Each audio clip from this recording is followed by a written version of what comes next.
Thanks very much, Steve. Can you hear the acoustics are terrible? It's a fantastic view.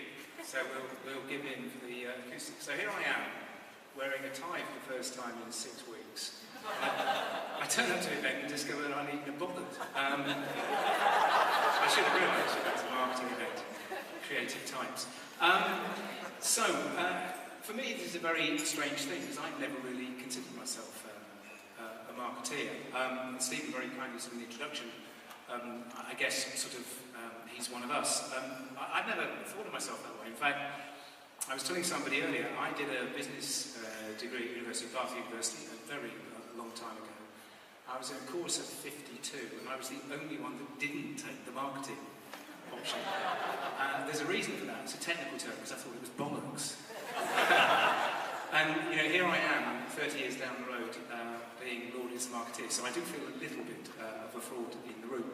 But one of the things I've always believed in is putting customers at the heart of business. It's something I learned in the very early days of Mars. It was great to see one of your fellows coming from that great organisation, a true marketing-led organisation. And I do believe that too few organisations in our society are marketing-led, and I mean, I guess with a small M rather than a big M, because that means they truly put consumers, customers, whatever you choose to call them, at the heart of their business.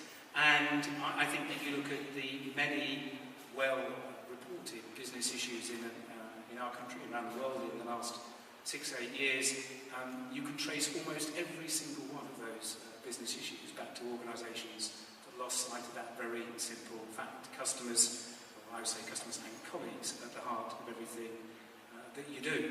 And you as marketeers in your organisations are responsible for that, and therefore play a huge role. And I hope if I am viewed as a marketeer, then I can also be viewed as a little bit of a, if you like, a trailblazer for a few more marketeers running a few more big businesses, because actually we've let the numbers guys be in charge for too long, broadly speaking. I don't often actually accept honorary awards because I do think they're a bit of a fraud. The people that really earn them should take them. I took an honorary degree from Bath because it was where I went, and I felt very proud that that organisation viewed me as a great example of what their education could deliver. And I took this award at least in part because when the letter from Hugh, wherever he is, thank you Hugh, arrived, there were a couple of names on the letter that I felt was company I really wanted to keep. He said he told me about a few of the previous honorary awards. One was to Keith Mills, someone who I hugely admire. If you like, the power behind the throne of what we achieved with the Olympics in 2012. And Keith was the driving force throughout that process. A truly great man in the marketing sphere. And the other was John Hegarty.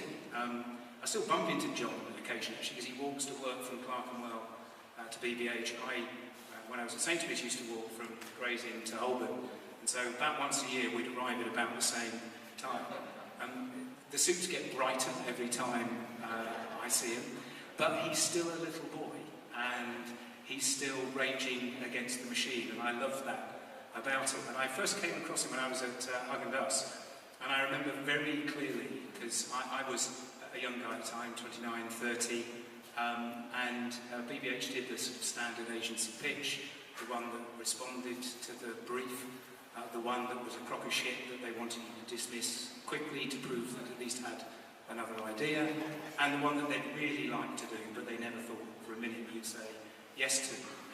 And that was the famous nude, for want of a better word, advertising that we did in the early 1990s.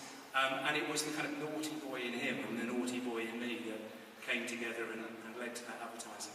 Now, I like to think I'm still a bit that naughty boy. I think he certainly is. He looks to have a lot of energy left in him. I've got a lot of energy left in me, so although I'm accepting the honorary fellowship, you never know, one day I might actually get a real one when I do something really worthwhile in the sphere of marketing. For the time I'm unemployed, as evidenced by my badge, it just says Justin. So, nice reminder when you arrive, you have nothing to do. Some strange things happen to you, actually. Just as a complete aside, I was riding a Boris bike today down Regent Street, and I stopped at the lights to turn right. There was a bloke walking across the lights, And he stopped, he said, Justin King. He said, I wondered what you were doing, now I know. Riding around London aimlessly on a Morris bike every day. So it's a very strange thing. Actually, that does remind me of another story, which is, you have to remember that you should always be taken down to size, and my most recent version of that was actually before I left Sainsbury's job, and I was walking in central London, actually just by the House of Parliament, and a fella, slightly dishevelled fella, walking the other way, took about 6 paces past as we walked face to face, and stopped, and he said, Justin King. And so I got ready to run, because I assumed it must be some disgruntled customer. He said, Justin King, said, I've got to tell you that I really admire you. So obviously I moved in close, because that's nice when someone tells you to. He said, do you know what? He said, I think you are the greatest retailer in this country today. And then he paused a moment and said, Charles Wilson, he's better than you. Actually, you're the second greatest retailer in the country today. I'm not even that now, because I don't have a day job. But so it was great to be reminded that you should be brought back to us. So I am delighted to accept the award. It's a proud moment in my marketing career. I've only once actually ever had marketing in my job title. You don't really want me to say that, do you? Want me to say I've always been a marketeer? It's the spirit, right, good. I was sales and marketing director of Pepsi Egypt. That's the only time I've ever had to.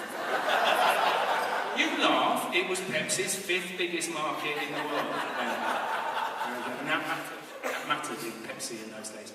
But I do think I've been a marketeer all my life. I've always put customers at the heart of everything I do. So I am honoured to accept this honorary award. And thank you to Stephen, you and all the team at the Marketing Society.